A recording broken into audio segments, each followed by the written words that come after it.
The attic was thick with dust, motes dancing like tiny ghosts in the slanting beams of late afternoon light. Ada's fingers trembled as she brushed aside a loose plank beneath the floorboards, revealing a leather-bound book, brittle with age and heavy with the weight of forgotten years.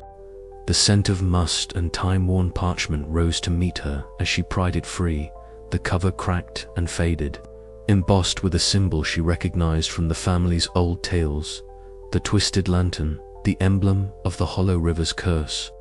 She settled into the cold wooden floor, the lantern's glow her sole companion, and opened the journal, the fragile pages whispering secrets. The ink had faded to a ghostly grey, but the words were still legible, penned in a meticulous hand that spoke of urgency and despair. The entries detailed the great flood that had swallowed the village generations ago, a cataclysm that had drowned souls and fractured lives. But buried within those lines was something darker, a pact made by her ancestors with forces beyond understanding, a bargain to bind the drowned spirits with lanterns, trapping their souls and containing the curse. Ada's breath hitched as she read of sacrifices made and broken promises, of a debt owed that stretched across centuries. Each lantern was more than a light. It was a prison, a tether holding restless souls in limbo. And the family, charged with returning these lanterns to the river annually, were bound to the curse by blood and obligation. A sudden shadow fell across the doorway. Ilias's voice, rough and low, cut through the silence. "Ada, that's enough." Startled, she snapped the journal shut. Ilias stepped inside, his eyes dark pools of worry and something deeper guilt. "There are things better left buried," he said, voice tight. "The more you dig, the more danger you bring upon us all." "But we need to know," Ada insisted, her resolve hardening. "If we don't understand the curse, how can we fight it?" Ilias's jaw clenched. "Some knowledge comes at too high a price. You don't know what you're meddling with." Mara appeared at the foot of the stairs, fragile and pale, clutching a candle as if to steady herself against the mounting shadows. Her eyes, tired and haunted, rested on the journal. "Your father is right, Ada," she whispered. "That darkness has taken too much from us already." Ada felt the weight of their sorrow, the invisible chains of fear and loss that bound them all. Yet beneath it, a flicker of defiance stirred. The journal was a key, a way to unravel the curse and perhaps save them all. But the path it revealed was steeped in pain and sacrifice. Over the following days, Ada pored over the journal, tracing the family's tragic history. She learned of her great-grandfather, a man who had bargained with the drowned to save his village, but had doomed his bloodline in the process. The entries spoke of rituals performed beneath moonlit skies, of lanterns crafted from bones and whispered incantations meant to keep the restless dead at bay. But cracks in the story began to show. There were mentions of lanterns lost, of nights when the curse had surged beyond control, and of family members consumed by madness and despair. Ada's heart ached with the realization that the curse was not just an external threat, was woven into the very fabric of her family's existence. At night, the river's glow seemed to pulse with a malevolent life, the lanterns flickering in erratic rhythms as if warning or beckoning. Ada's dreams were haunted by water's cold embrace and drowned faces, their eyes imploring, accusing. She awoke each morning with a tightening in her chest, the journal's secrets weighing heavily on her mind.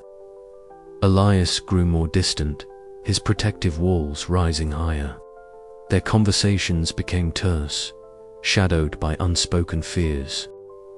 Mara's health declined, her once gentle presence now fragile and fading. The house seemed to close in on them, the atmosphere thick with impending doom. One evening, as the family gathered around the hearth, Ada broke the silence. We can't keep running from this. The journal shows that the curse started with us. It's our burden to end it. Ilias's eyes, weary and guarded, met hers. And if we fail, if digging up the past only makes it worse? Ada's voice was steady, though her heart pounded. Then we fight, because if we don't, the river will claim us all. Outside, the river whispered its ancient song, the lanterns bobbing like restless stars on the water's surface, their cursed light flickering with a cold, unyielding glow. The secrets beneath the surface were no longer hidden, and the family stood on the edge of a dark and uncertain future. The kitchen was thick with the scent of damp wood and fading embers, the low hum of the river just audible beyond the thin walls of the old house. Elias stood by the doorway, arms folded, eyes narrowed as his brother Jeb paced restlessly across the creaking floorboards. The air between them crackled with unspoken grievances and years of resentment.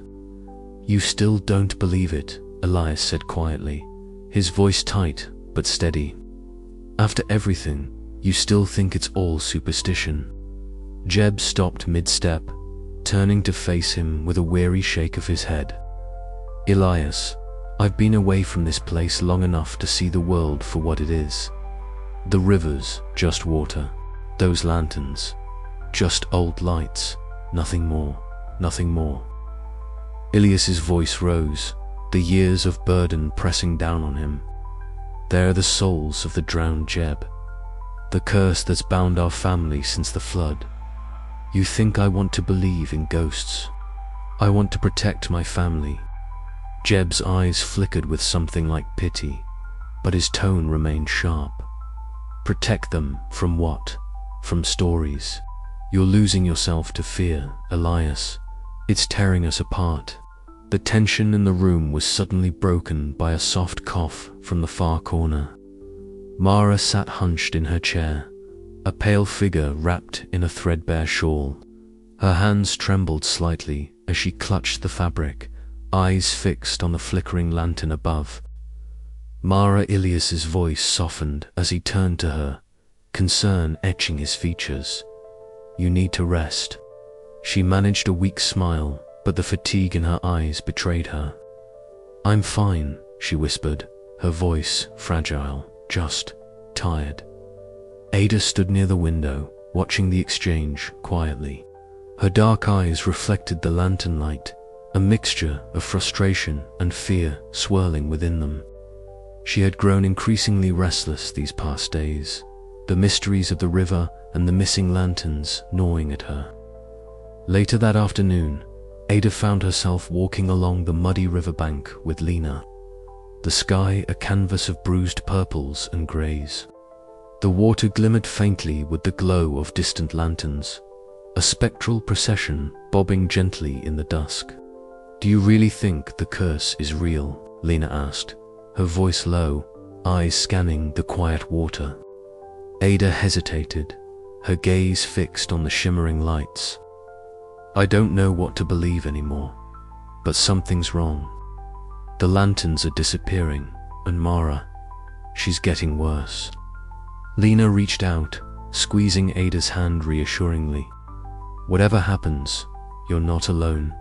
We'll figure this out together." The words offered a fragile comfort against the encroaching darkness. Back at the house, as night fell, Elias stood at the river's edge, the cold water lapping at his boots. The cursed light flickered on the surface, casting ghostly reflections that danced like restless souls. He closed his eyes, chanting the old prayers his father had taught him, hands trembling just beneath the surface of resolve. "Please," he whispered, "let this end." The river answered only with silence, the weight of the curse pressing heavier than ever. As the family grappled with their fractures and fears, an uneasy storm gathered both in the sky and in their hearts. The river's glow promised no peace, only the relentless march of a curse that demanded a terrible price, and the price was rising. The night was thick with mist when Ada slipped out of the house, the faint scent of rain lingering in the air. Her footsteps were muffled by the damp earth as she made her way toward the river, guided by the soft, ghostly glow of the lanterns bobbing on the water's surface. Each flickering light seemed alive, as if pulsing with the trapped souls beneath the river's surface. The family's home, usually a refuge of quiet routine and whispered prayers, felt distant and fragile behind her. Ada's heart thrummed, not with fear but a strange mixture of curiosity and dread. The river called to her an ancient voice she had tried to ignore, yet could never truly resist. She remembered the stories Elias had tried to shield her from, the warnings that slipped from his lips like reluctant confessions. Tonight, she needed to know for herself.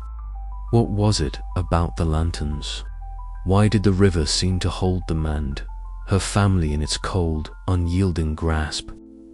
As she reached the riverbank, the cold air kissed her skin with a biting chill.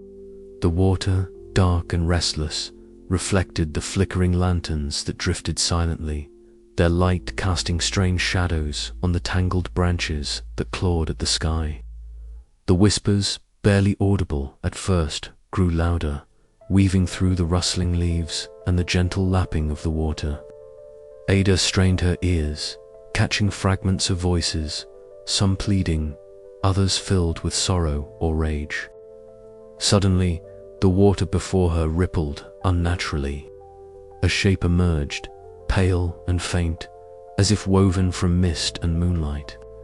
It was a figure waterlogged and translucent with glowing eyes that pierced the darkness, the drowned. Ada froze, her breath caught in her throat as the spirit drifted closer, its form flickering like the lanterns that tethered it to this world. The cold seemed to seep from the figure, wrapping around Ada's limbs like icy chains. Her toes curled in the mud, the chill biting deep, but she did not retreat. Instead, her eyes locked onto those glowing orbs, searching for meaning, for mercy, for a way to end the endless torment. The figure's lips parted, and a whisper seeped through the night, "Return what was taken." The words echoed in her mind, heavy with unspoken threats, ancient pain, and a demand for restitution. Ada stumbled back, breaking the spectral gaze, her heart pounding wildly in her chest. The lanterns flickered erratically, their light dancing madly across the water's surface.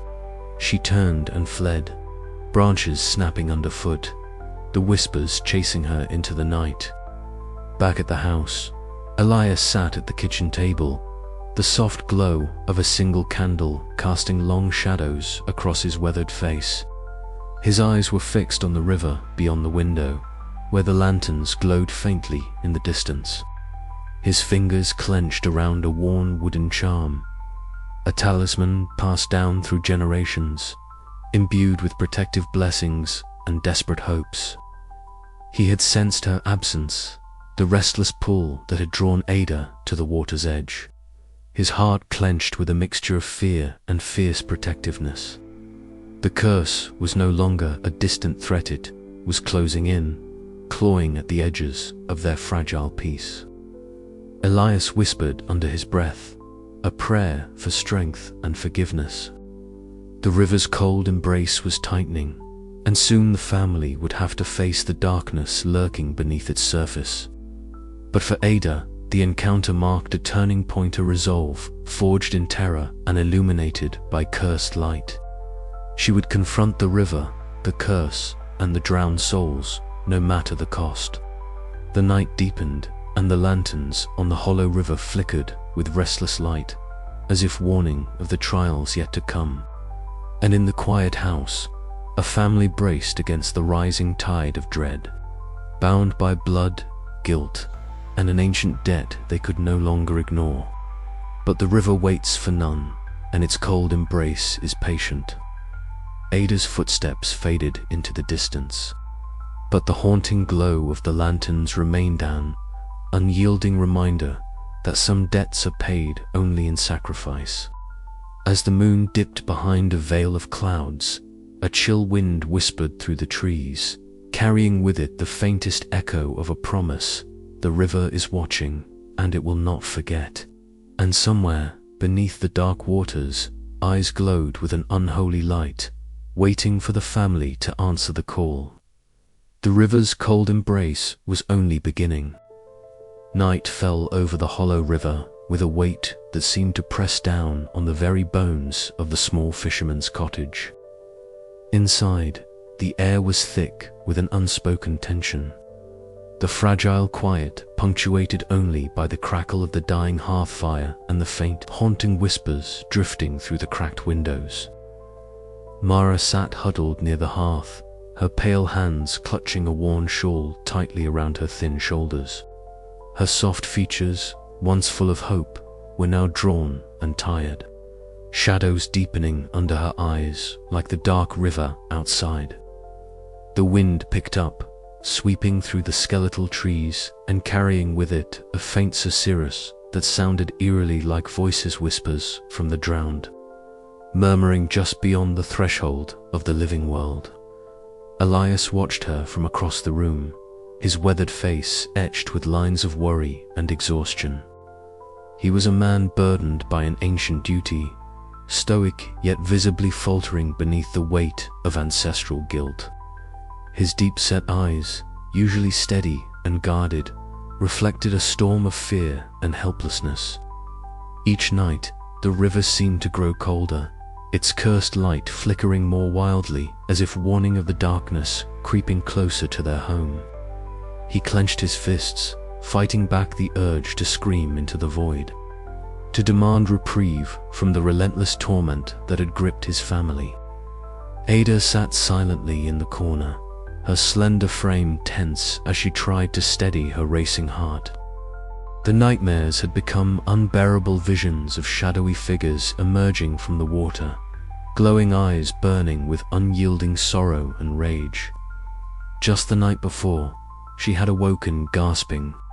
The image of a drowned woman's face pressed against her window burned into her mind. The ghostly lanterns bobbed on the river's surface outside, casting a sickly glow that seemed to seep into her very bones.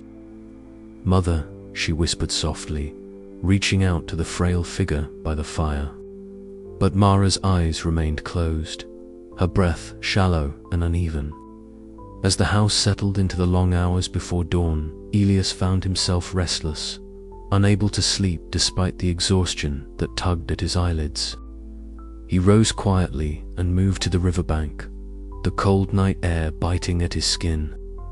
The river stretched out before him, black and endless, its surface dotted with the eerie lanterns of the drowned. He held one of the lanterns in his hands, a fragile vessel of cursed light, and, with a heavy heart, cast it into the dark water. The faint glow wavered like a heartbeat beneath the surface, then disappeared into the depths. He whispered a prayer, not for salvation, but for strength to endure what was to come. Back in the cottage, the night deepened its hold. Ada's dreams were invaded again, this time by the unmistakable sound of splashing water and urgent whispers calling her name. She awoke to find the room cold and the faintest outline of a figure standing just beyond the window. Her breath caught in her throat as the glowing eyes of a drowned soul met hers, flickering like the cursed lanterns themselves before vanishing into the night. The terror rooted her in place, but beneath it stirred a fierce determination. She would not let this curse consume them all. Morning brought little respite. Mara's condition had worsened. Her frailty was no longer hidden by the dim light of the hearth. Elias and Ada exchanged worried glances as they prepared a meager breakfast, the silence between them heavy with unsaid fears. The village beyond seemed to hold its breath as well, the usual sounds of daily life muted and subdued under the shadow of the cursed river. Throughout the day, the family was haunted by fleeting glimpses of the drowned ghostly reflections in the water. Distant echoes of laughter and cries carried on the wind. The line between the living and the dead blurred, the cursed light flickering like a dying pulse, threatening to snuff out the fragile peace they clung to. Elias's attempts to perform the quiet rituals that once brought comfort felt hollow, each gesture weighed down by the knowledge that the curse was tightening its grip. As the sun dipped below the horizon, the oppressive tension mounted. Mara's breath grew more labored. Ada's resolve hardened. Elias, burdened and weary, sensed the breaking point approaching. The house, the river, and the cursed lanterns seemed to conspire in a silent countdown to a reckoning. The night stretched on, dark and endless, carrying with it the promise of more haunted nights to come. The family stood on the edge of despair, caught between the cold embrace of the river and the faint, flickering hope that they might yet survive the curse that bound them. And as the lanterns bobbed on the water, restless and unyielding, the question lingered in the heavy air. How long could they endure before the drowned claimed what was theirs? The river whispered, and the night answered. The heavy wooden door creaked shut behind Jeb, the sound echoing through the small kitchen like a gunshot in the stillness. Elias stood by the window, his gaze fixed on the river's dark silhouette. But he didn't turn as his brother's footsteps approached. The air between them thickened, charged with years of unspoken grievances and recent fears.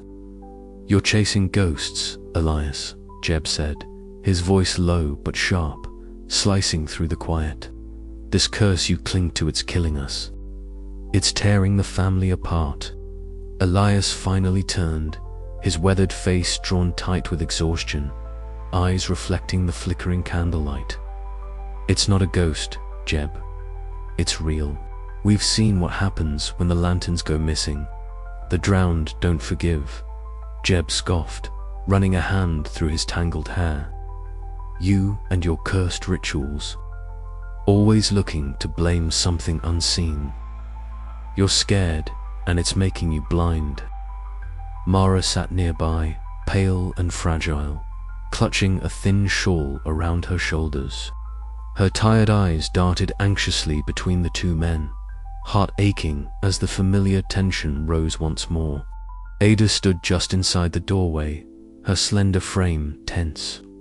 The flickering candle flames cast a dancing glow on her dark hair, mirroring the turmoil inside her. She wanted to step forward to bridge the rift, but words caught in her throat. "This isn't about fear, Jeb," Elias said, stepping closer, voice harder now. "It's about protecting what's left of our family. If we don't honor the river, the drowned will come for us all.